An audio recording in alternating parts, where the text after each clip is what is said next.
Niveau de l'élec, ce qui me restait à faire, c'était relier le bâtiment indien, donc c'est le bâtiment métallique qui est là depuis le début, avant la construction de l'école et que les professeurs ont décidé de conserver. Et donc le relier au nouveau réseau électrique, juste les grandes lignes, quoi. And those two one, for the moment, they don't. It's not for nothing. But if you, I don't know, in 2 years, if you need some new voice phase in English. Pour les luminaires, on a fabriqué des lustres. Théo a fabriqué des lustres avant de partir à Iklung. Et ces lustres-là, ils sont faits dans les chutes de panne de la toiture. Donc c'est toujours dans le but de réutiliser un maximum de matériaux et d'avoir le moins de déchets possible.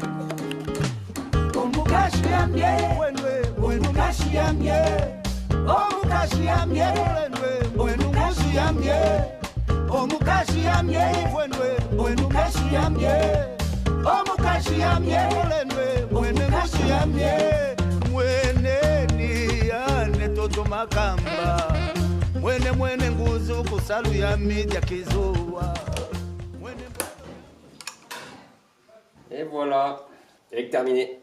Depuis que Michel est parti, on a pu recevoir 2 camions d'ardoise. Du coup, on a pu continuer la couverture au-dessus du bâtiment C et D. On avait à peu près 70 mètres carrés. On fait déjà un tri pour récupérer les bonnes ardoises. Ensuite, on a une personne qui vient tracer les coins en fait, qui vont être en haut de l'ardoise pour laisser le passage des clous. Elles vont déjà être découpées, puis ensuite trouées avec une sorte de petit chasse-pointe. Ça va être le passage pour le clou et après on les met juste côte à côte sur la toiture par rang. Sur chaque travée de panne, on a 2 ardoises. Du coup, on a une première couche d'ardoises où elles sont mises côte à côte. Et la deuxième couche est mise en fonction pour avoir un maximum de recouvrement sur la première couche. Le clou passe dans les angles qu'on a cassés sur la première couche d'ardoise. On n'est pas sûr de recevoir les ardoises avant la fin du chantier. Et si on arrive à avoir des ardoises, on aurait potentiellement un nouveau bénévole qui va venir nous aider pendant une semaine ou 2 à Garimondi, Lionel, un couvreur.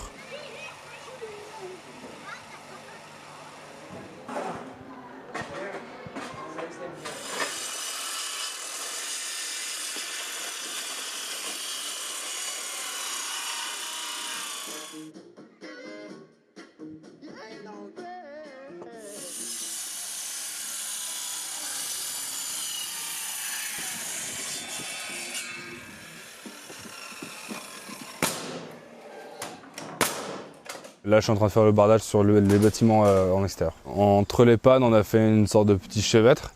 On a récupéré des chutes de bois de charpente qu'on a redélignées, qu'on a ensuite mis dans la même section que les pannes. Du coup, ça nous a fait un chevêtre, un premier support, et par-dessus, on a eu un tasseau avec un angle, l'angle de la toiture, qu'on a cloué sur ces chevêtres pour pouvoir clouer le bardage par-dessus.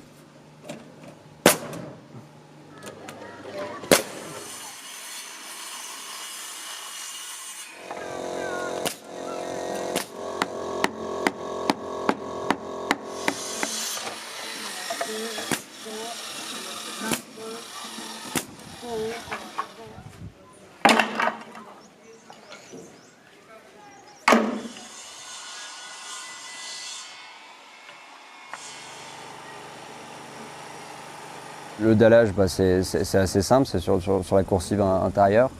Il y a un hérisson d'abord de petits galets, puis ensuite de gravier.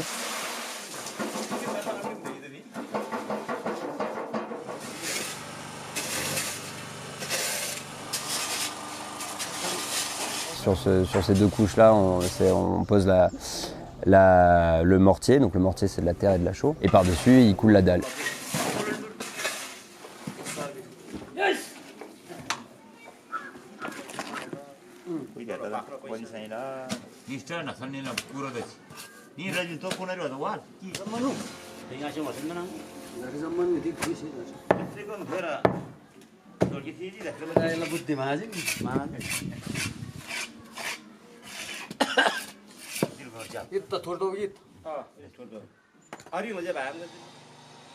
Devant ce dallage, il y a le drain aérien. Et donc pour la limite entre le drain aérien et le dallage, c'est des chutes d'ardoises qu'on a découpées en deux. Et c'est ce que Jessel a fait hier, il a découpé toutes les ardoises en deux.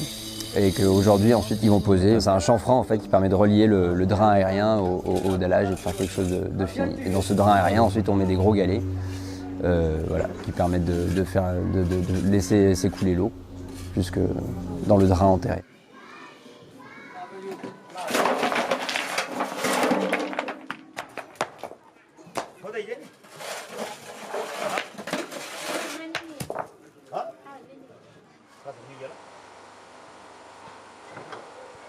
Pour les portes, on avait des targettes métalliques, c'était juste une targette métallique fixée contre la maçonnerie qui permet de fermer le loquet, d'avoir une porte complètement terminée. Ça c'est terminé, les menuiseries, on n'en parle plus.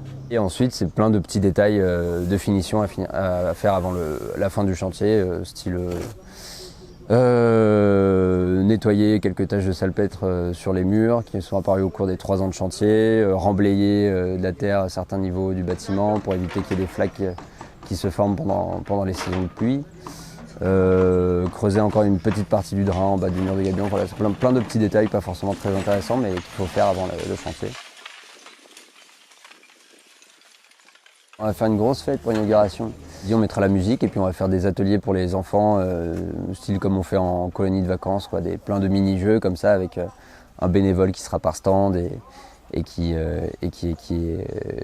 gérera le truc. Et puis on va sûrement faire des petits prix à gagner pour les enfants et trucs comme ça motivera les gens à venir participer. On va essayer de dédier cette journée aux enfants.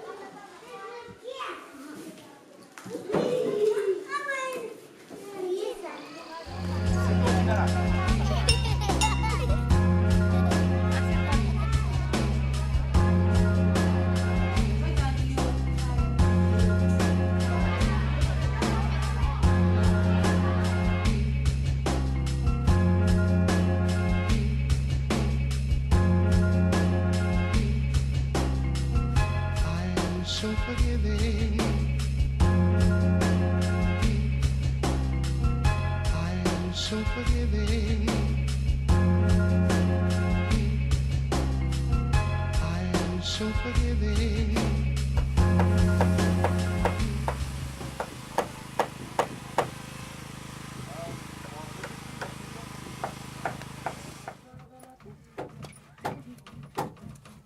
Donc là, on est presque déjà sur la fin du torchis, donc qu'on voit là derrière. Donc on fait le torchis entre toute la structure bois que les charpentiers ont fait. Donc ils nous ont laissé des rainures entre les deux bois, donc entre ici et là, on a des rainures. Nous on vient mettre un bois, du coup qu'on enroule préalablement autour de paille, ainsi que de terre mélangée à de la bouse de vache. Ça permet de la durcir. Et on vient les encastrer les uns au-dessus des autres pour finalement avoir un pan complet qu'on viendra enduire plus tard. Ça permet d'isoler, c'est une technique plus ou moins traditionnelle qu'on a aussi en France.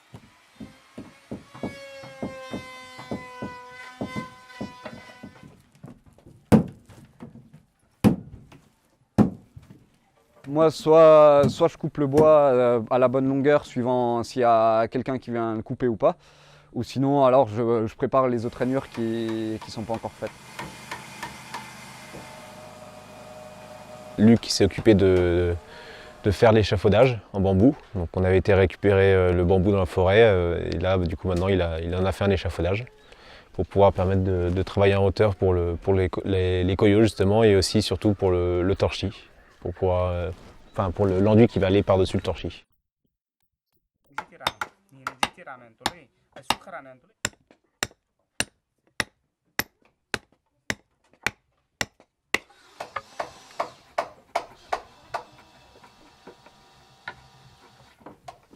Cette semaine, donc j'ai déjà terminé l'escalier. On a reçu après un petit problème les vis, donc du coup je vais pouvoir exactement le finir complètement. Et puis fixer les marches du coup. Sinon entre-temps j'ai continué à débiter les fenêtres du coup. Donc j'ai préparé les bâtis en attendant que Bassou, mon ouvrier, puisse venir.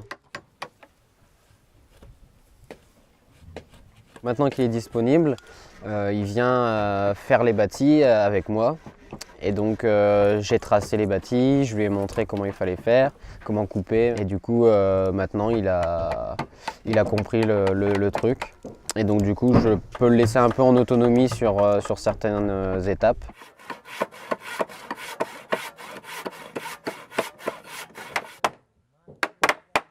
Une fois qu'on aura tout assemblé, que Bassou aura assemblé tout ça, moi je vais pouvoir redébiter j'aurai mes cotes exactes pour débiter les ouvrants. Donc ici nous avons un bâti. On vient de finir de l'assembler avec Bassou. Donc moi j'ai tracé, Bassou a coupé, etc. Donc nous on a effectué un enfourchement, ça s'appelle un enfourchement.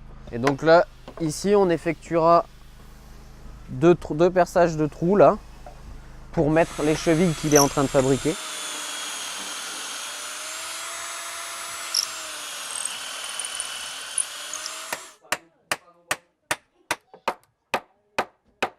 Donc à la base on part sur des bois qui sont carrés du coup. Et après on effectue, donc c'est des grandes longueurs, ici on travaille en feet et en inch, donc de 10 feet en l'occurrence. Et je faisais 2 traverses, un montant dans une longueur. Et après on effectue du coup, une fois qu'on a fini ce débit là, le traçage. Une fois qu'on a fini le traçage, on coupe les arasements, donc haut, bas. Ciseaux à bois, on coupe, on retire les joues. Une fois qu'on a fini ça, on effectue la feuillure. Ramro, bah voilà le premier ouvrant de d'Iclou.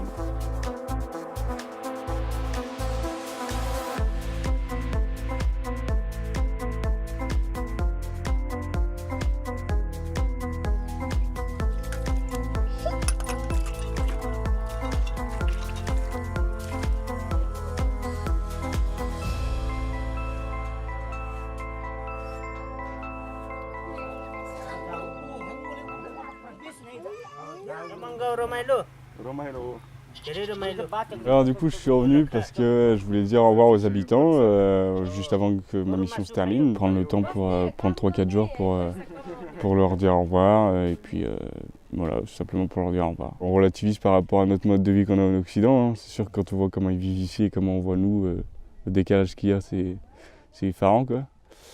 Mais du coup, bah, y a ça déjà, et puis après, voilà, rencontrer d'autres personnes au bout du monde, une autre culture, partager avec des gens qu'on reverra sans doute jamais. Donc, du coup, il y a des liens quand même qui se créent, il y a des choses qui sont, donc c'est vraiment sympa, ouais. Une bonne expérience globalement.